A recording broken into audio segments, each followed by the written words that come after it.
Olá pessoal, sejam bem-vindos. Com apenas essas duas moedas de R$1, vocês vão comprar um combustível que chega a ser quase mágico para utilizar como isca de fogo. Esse item está aqui embaixo, aqui, ó. Acompanhe após a vinheta e confira.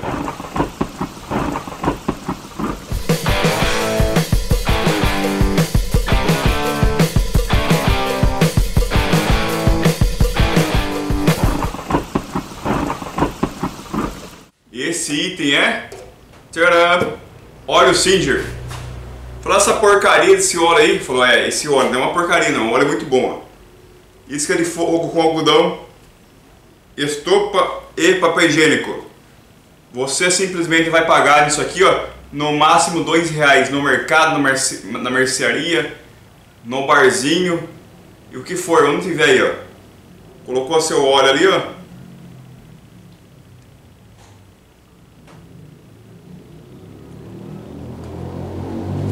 Pederneira no algodão,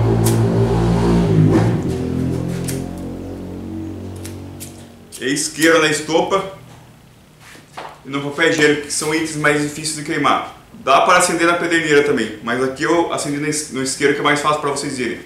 Olha a chama que isso gera. Com certeza gera uma fumaça preta, mas isso não vem ao caso, que é para acender uma fogueira, para saciar sua necessidade de fogo ali, ó. Óleo Singer, uma isca fácil e pronta de se comprar aí, ó. Muito eficiente.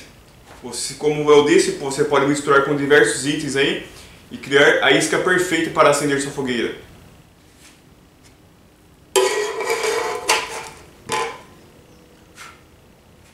É isso aí, pessoal, então.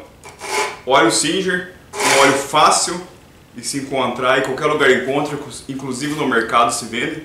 Custa menos de R$2. E é isso, pessoal. Não esqueça do joinha, compartilhar, comentar e o principal, se não tiverem inscrito no canal, se inscrevam, ativem as notificações e acompanhem os próximos vídeos. Obrigado a todos e até o próximo vídeo.